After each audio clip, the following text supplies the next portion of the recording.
किसी भी संख्या के दो अंक को गुना करने के लिए 3 स्टेप की ज़रूरत होता है। आइए वो स्टेप सीखते हैं। पहला स्टेप है कि वो दो अंक का इकाई अंक को गुना करना।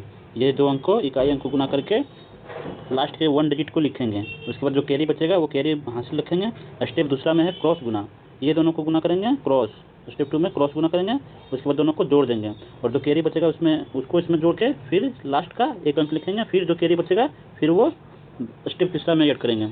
तीसरा स्टेप क्या है? तीसरा स्टेप है लास्ट का दोनों वाला अंक को गुना करके जो कैरी बचेगा वो इसमें जोड़ के फाइनल आंसर लिखेंगे। आइए एग्जांपल से समझते हैं। एग्जांपल यहाँ पे है 23 गुना 17।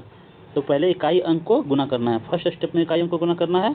7 गुना 3 कितना होता है? 21। 21 का लास्ट का एक डिजिट लिखेंगे 1। कैरी कितना बचेगा? 2। फिर दूसरा स्टेप में क्या है? क्रॉस गुना। ये 2 गुना 7 करेंगे और 3 गुना 1 करेंगे और दोनों को जोड़ देंगे। 7 गुना 2 कितना होता है? 14 और 3 गुना 1 3 एकम 3 और 14 कितना? 17। 17 और 2 कैरी था कितना हो गया? 19 का 9। हाथ में कैरी कितना बचा? 1। कैरी 1 बचा। और तीसरा स्टेप में क्या है? तीसरा स्टेप में है दोनों का लास्ट डिजिट को गुना करना। अब 2 गुना 1 कितना हो गया? 2 और कैरी बचा था 1 कितना हो गया? 3। तो इस क्वेश्चन का फाइनली आंसर 391 हो गया।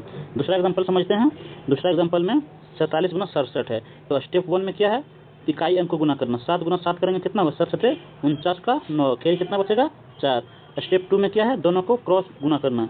क्रॉस गुना करना 4 गुना 7 और 7 गुना 6 करके जोड़ देना है। 7 चौक 28 और 7 छक 42 कितना हो गया? 70 और कैरी था 4। 74। 74 का 4। हाथ में कैरी कितना बचा? 7। और फिर तीसरा स्टेप क्या है? तीसरा स्टेप है डिजिट को गुना करके जो कैरी बचा वो जोड़ देंगे। 4 गुना 6 कितना हुआ? 24। 24 और कैरी बचा था 7। 24 और 7 कितना हो गया? 31। तो फाइनल आंसर यही हो जाएगा।